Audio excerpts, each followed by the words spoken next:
7-8 offsuit on table 3. I don't mind a fold, but against a passive post-flop player that's not very tricky, you can call wider out of position, because if they're giving up on the flop, you can take it down a lot on the turn. And it plays reasonably well post-flop as well.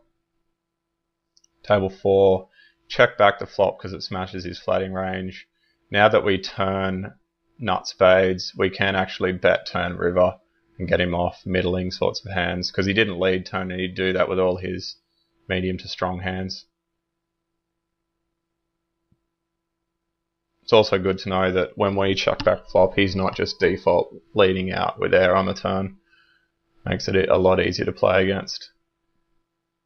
Table 2, that's an interesting hand. I might just rewind. See what happened. Alright, we raise Queen 9 suited.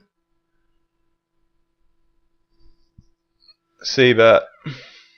His river aggression's gone up to 5, so he is getting a bit more bluffy on the river, I'd guess. Quite a wet board. We check back turn. Now on the river, the king's unlikely to hit his hand unless he's got king X of spades, but even that sort of hand should be check raising some of the time.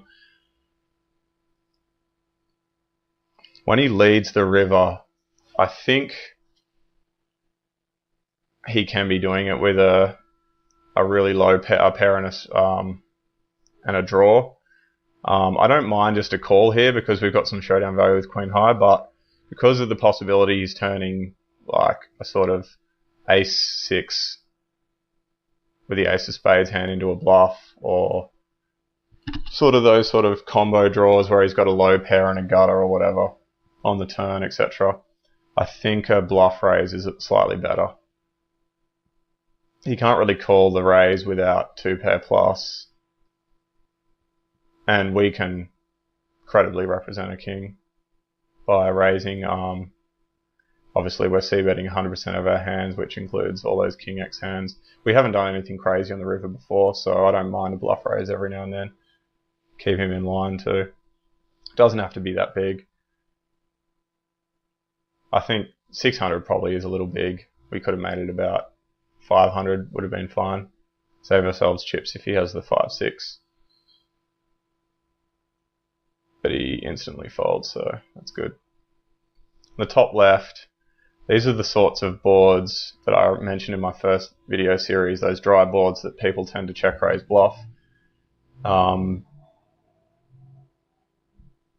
Because their check raise range is largely weighted towards really strong hands, and then the medium strength 10 hands like 10-9, 10-7 are going to check call. So it just means that their raising range is more composed of bluffs than value bets. So that also means it's a good board to check raise with the 10-8. We don't need to slow play. Depends on what level this guy's thinking. He might view this raise as suspicious. He is a reg, so as long as he's not in too many hands at once and he doesn't just give up instantly, he might float here quite light. So we do check raise. He calls. And we'll just size it on the turn so that we've got a perfect shoving size on the river that's 3/4 pot. He snap folds turn, which is good to know that he's going to be calling check raises light and then giving up on the turn. It means we can check raise bluff wider and barrel turns to get him to fold. Table 2, horrible board to see that. Just smashes his flatting range, but because he's giving up, seems to work. So until he gives me a reason not to, I'm going to continue to do it. Table 1, we flop a monster.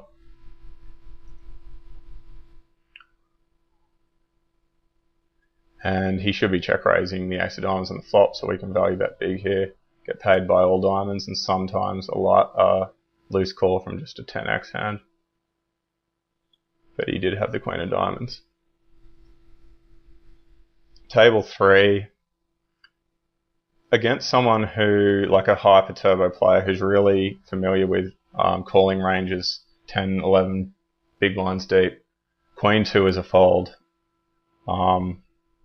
because they'll be calling correctly with all the hands like King 2 suited, King 9 offsuit, etc.